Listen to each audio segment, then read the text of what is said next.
The day started like every other day. The woman walked into the building quietly, holding her small bag close to her side. She always walked with her head down, not because she was shy, but because she didn't want problems. She came to work to do her job, earn her money, and mind her business. But for some reason, the manager never liked her. He watched her the moment she entered. His eyes followed her from the front door to the staff area. She could feel his eyes burning into her back, but she tried to ignore it. She changed into her uniform, tied her hair, and stepped out to begin her shift. She greeted everyone she met. Some greeted her back, some ignored her. She didn't bother. She was used to it. The building was busy today. Customers filled the lobby, staff moved up and down, and the phones kept ringing. The woman walked calmly to her station and started cleaning one of the counters. The manager was already walking straight toward her. She felt it. She slowly looked up, pretending to be calm. "Why are you standing there?" he asked, voice sharp. She blinked. "I'm cleaning this area." "Cleaning?" he repeated loudly. "Then why does it look dirty?" People nearby turned to look. The woman lowered her gaze again. "I just started."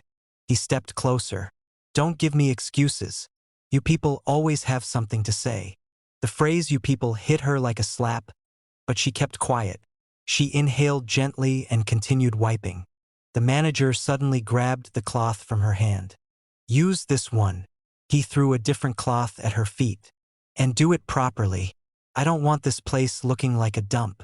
A few workers nearby laughed quietly. The woman bent slowly, picked up the cloth, and continued cleaning. Her hands shook slightly, but she refused to show anger. She had learned long ago that anger always made things worse for her. The manager wasn't done. "You know what?" he said loudly. "I've been watching you. You walk too slow. You talk too slow. You're not qualified to work here. I don't know who hired you." A few customers were now watching.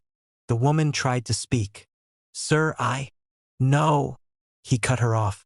"Don't talk back to me. I don't want to hear your voice." Her throat tightened. She had no words left. The manager pointed at a trash bin across the room. "Go empty that." She nodded and walked toward it.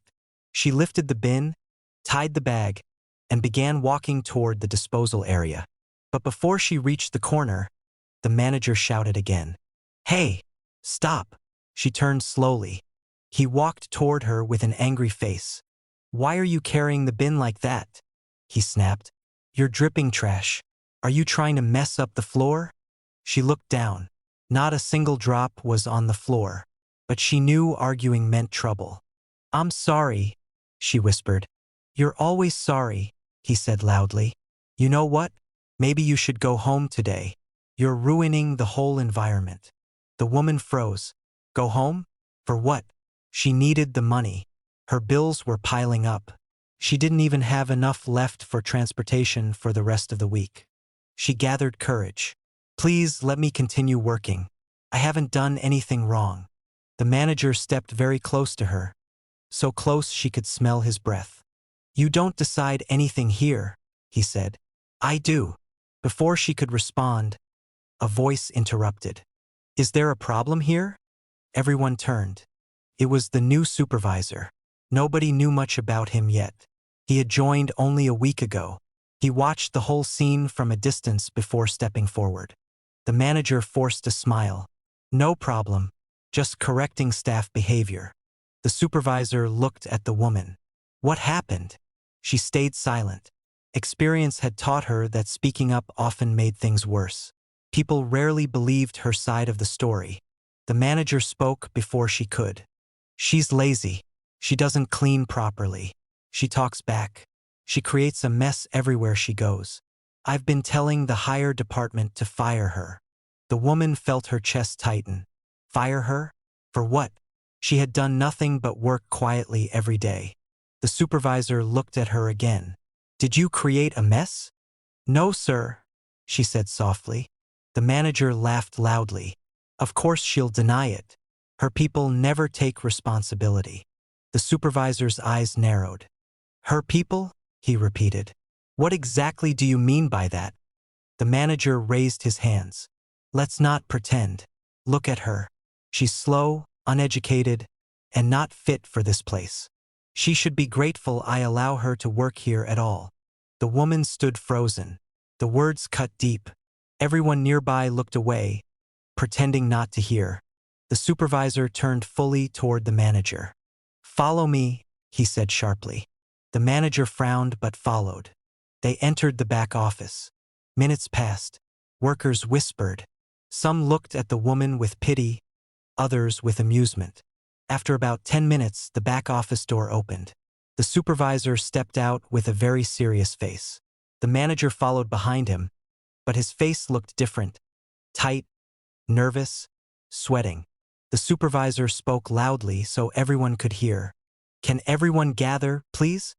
Staff members drifted closer. The supervisor looked around slowly. "I have reviewed the cameras," he said, "and I have spoken to the cleaning department." The woman did not create any mess. She was doing her job properly. The manager forced a smile. "There must be a misunderstanding." The supervisor raised a hand. "I am not finished." The room went silent. He continued, "I also checked all previous reports. Not once has she been written up. She has perfect attendance. She has never disrespected anyone." The manager shifted uncomfortably. The supervisor turned to him. "But you have 3 reports from staff members for harassment. And after what I heard today, I will be writing my own report." The manager's eyes widened. "Wait, you can't do that." "I can," the supervisor replied. "And I will." Workers gasped. The supervisor looked at the woman. His voice softened slightly. "You, come with me." She followed him to the front desk. He pointed at a different uniform. "From today onward," he said, "you will no longer work as cleaning staff." Her heart dropped.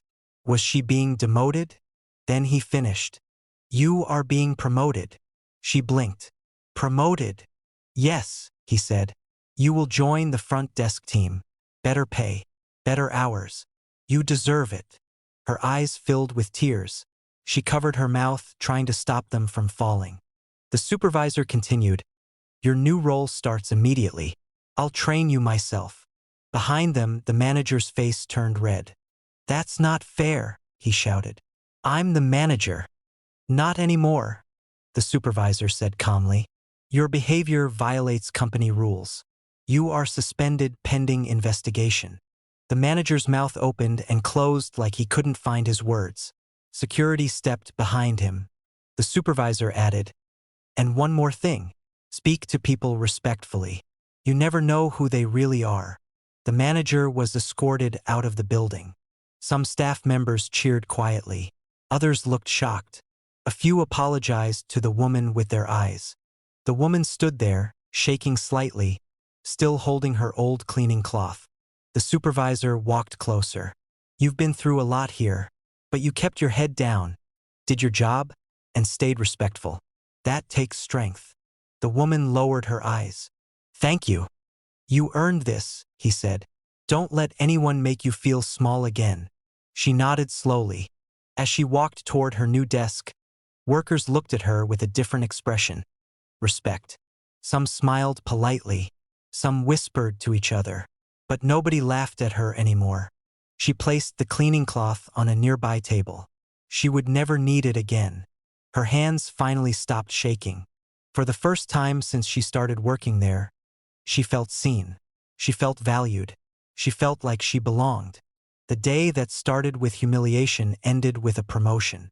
And as she sat in her new seat, adjusting her chair, the woman whispered to herself, "No more fear, no more hiding." She had survived. She had risen, and everyone had witnessed it. If the story touched your heart, don't leave with the lesson only. Share this video so more people can see what respect truly looks like.